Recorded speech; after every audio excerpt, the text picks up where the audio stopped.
So we're only a few weeks into the NBA season, but that has not stopped the WOJ bobs from dropping.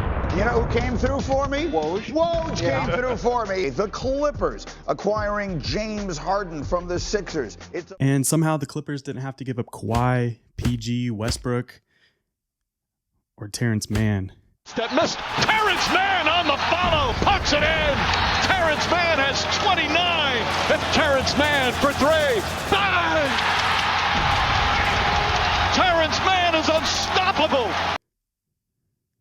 But all of that is beside the point, which kind of says a lot. Nowadays, it's not only about where players are signing and what contracts they're getting, it's also about who broke the news. And when it comes to NBA breaking news, everyone knows there's only two names in the game: WOJ and SHAMS. It's become a rivalry more bitter than Lakers Celtics or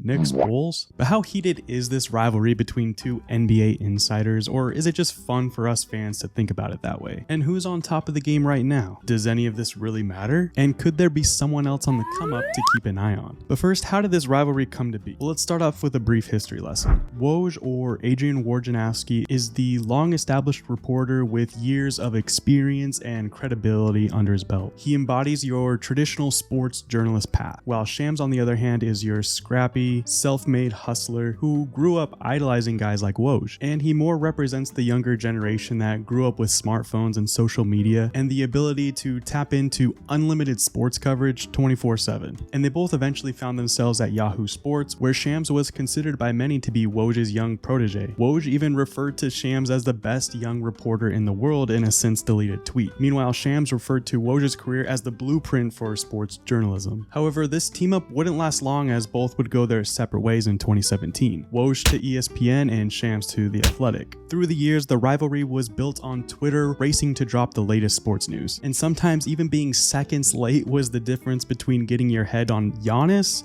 or Ty Lue. Honestly, it's no wonder this rivalry is so heated. It's gotten to the point where Woj wouldn't board an airplane or even leave the airport due to getting a heads up that there was news about to drop, which would end up being the James Harden trade. Meanwhile, Shams has gone on the record saying he racks up 20 plus hours of screen time during the trade deadline. And nowadays, neither really acknowledges the other's existence unless really prodded by an interviewer. Both really sort of avoid each other publicly. But according to Ethan Strauss of Real GM, he wrote, "These days, in conversations with potential sources, Wojnarowski communicates contempt for Shanaria, disparaging his character." And really, it's not hard to imagine some friction there. Both are competing against each other to be the face of breaking news in the NBA. It's a very competitive industry. And if I'm being honest, the rivalry is fun to think about. It's fun to see on Twitter people tallying the scores of each person, but it's less interesting to me than considering what this impact has on the NBA as a whole. God, can we talk about the political and economic state of the world right now? You know, how much is tweeting out a headline really contributing to the NBA ecosystem? Well, the answer is not much, but at the same time, a whole lot. Let me explain. You know, how valuable is it really to know where players are getting traded just a few minutes before there would have been a team press conference? You know, I get that with all the access fans have nowadays, we want all the scoops and we want it now. But it's gotten to the point where these guys are busting their butt just to tweet out a draft pick a couple minutes before it's announced on stage, which, aside from that being ultimately useless, it kind of takes the fun out of it being announced by the commissioner in person. But at the same time, you need to consider what all of this scooping is for. Ultimately, it's for driving eyeballs. Maybe these guys are just tweeting out headlines, but they have grown a massive audience because of it. And that's extremely valuable for companies wanting to direct those eyeballs to their websites. And that's why they're willing to pay these guys so much money to do what they do. And it was said best by John Skipper of ESPN after signing Woj. He said, "It had to do with brand and wanting to be known as the most important news organization in sports. We wanted to be first and we wanted to win." And the same goes for The Athletic. When people see the drama or the headlines, they go to the site for the full story, and that's where the money is. And aside from the money aspect of it all, there have been questions raised about the ethics of their jobs altogether, whether their inside information is being used by front offices to get more leverage for contract negotiations, etc. But that could be a topic all by itself for another video or